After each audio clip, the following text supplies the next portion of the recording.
සුබ දවසක් ඔයාලා සියලුම දෙනාට. අපි අද වීඩියෝ එකෙන් අරන් එන්නේ ඔයා නුවර පැත්තේ ගිහිලා නවතින්න මිල අඩුවටම හොඳම හොටෙල් හොයනවා නම් බලන්න ඕන වීඩියෝ එක. අපි අද අරන් එන වීඩියෝ එක තමයි නුවර ගිහිල්ලා නවතින්න පුළුවන් මිල අඩුම හොටෙල් 5ක් ගැන. ඉතින් වීඩියෝ එකට යන්න කලින් මතක් කරනවා ඔයා තාමත් අපේ YouTube channel එක subscribe කරලා නැත්නම් පහලින් subscribe කරලා අපිත් එක්ක එකතු වෙන්න කියලා. එහෙනම් අපි යමු අද වීඩියෝ එකට. අංක 5 The Bliss Hostel Kandy. මේ place එක පිහිටලා තියෙන්නේ නුවර කටුගස්තොට පල්ලේ තලවින්න රේල්වේ ස්ටේෂන් එකට ආසන්නයේමයි. මෙතන අතර වෙන ඔයාට free wifi, හොඳ garden area එකක්, වගේම අවශ්‍ය කෑම ගන්න restaurant එකක් බලා ගන්නත් පුළුවන්. මෙතන ඉඳලා දලදා මාලිගාවට යනවා නම් කිලෝමීටර 7ක දුරකුත්, පේරාදෙණිය උද්භිද උද්‍යානයට කිලෝමීටර 11ක දුරකුත් තියෙනවා. ඉතින් ඔයා මේ හොටෙල් එක දෙන්නෙකුට බුක් කරනවා නම් එක නයිට් එකකට වෙන්නේ රුපියල් 2400යි. අංක 4 Forest Edge Villa. නුවර රේල්වේ ස්ටේෂන් එකේ ඉඳලා මහයියාවට ඇවිත් ධර්මසේන මාවතේ කිලෝමීටර 3.5ක් විතර එනකොට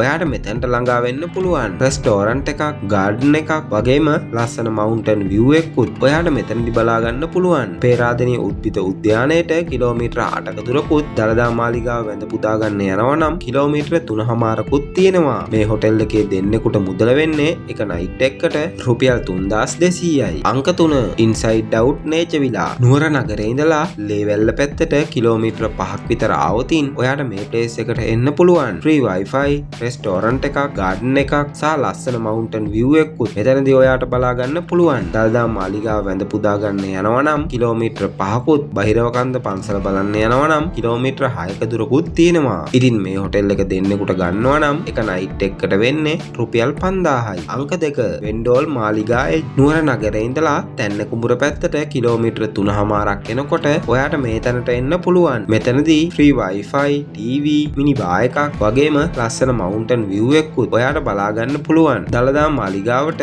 කිලෝමීටර 1 දුරකුත්, හන්තාන බර්ඩ්ස් පාක් එක බලන්න යනවා නම් කිලෝමීටර 7ක දුරකුත් තියෙනවා. ඉතින් මේ හොටෙල් එක දෙන්නෙකුට වෙන්නේ එක නයිට් එකකට රුපියල් 5000යි. අංක 1 ආක් කැබින් විලා. නුවර නගරේ ඉඳලා අම්පිටිය පාරේ කිලෝමීටර 3ක් විතර එනකොට ඔයාට මේ ප්ලේස් එකට එන්න පුළුවන්. free wifi, TV, garden එකක්, වගේම ඔයාට අවශ්‍ය කෑම ගන්න රෙස්ටෝරන්ට් එකකුත් මෙතනදී බලා ගන්න පුළුවන්. පේරාදෙණිය උද්භිද උද්‍යානයට කිලෝමීටර 7ක දුරකුත්, දලදා මාලිගාව වැඳ පුදා ගන්න යනවා නම් කිලෝමීටර 2ක දුරකුත් තියෙනවා. ඉතින් ඔයා මේ හොටෙල් එක බුක් කරනවා නම් දෙන්නෙකුට එක නයිට් එකකට මුදල රුපියල් 5000යි. ඉතින් මේ වීඩියෝ එක බලපු ඔයාට නුවර ගිහිල්ලා නවතින්න පුළුවන් මිල අඩුම හොටෙල් 5ක් ගැන අපි අරගෙන ආවා. අපි මේ වීඩියෝ එකෙන් ගෙනාවේ මේ හොටෙල් ගැන ඊටාම කෙටි විස්තරයක්. මේ වගේ තියෙන සියලුම පහසුකම් සහිතව සම්පූර්ණ විස්තර ඔයාලට අවශ්‍ය නම් වීඩියෝ එකේ තියෙන දුරකථන අංක හරහා ගන්න පුළුවන්. ඉතින් එහෙනම් අදට මේ වීඩියෝ එක අපි අවසන් කරනවා. මේ වගේ ලංකාවේ මිල අඩුම සහ හොඳම හොටෙල් ගැන වීඩියෝ එකක් අරගෙන නැවත හමු වෙන බලාපොරොත්තු වෙන්න. අපේ වීඩියෝ එකත් එක්ක එකතු වුණාට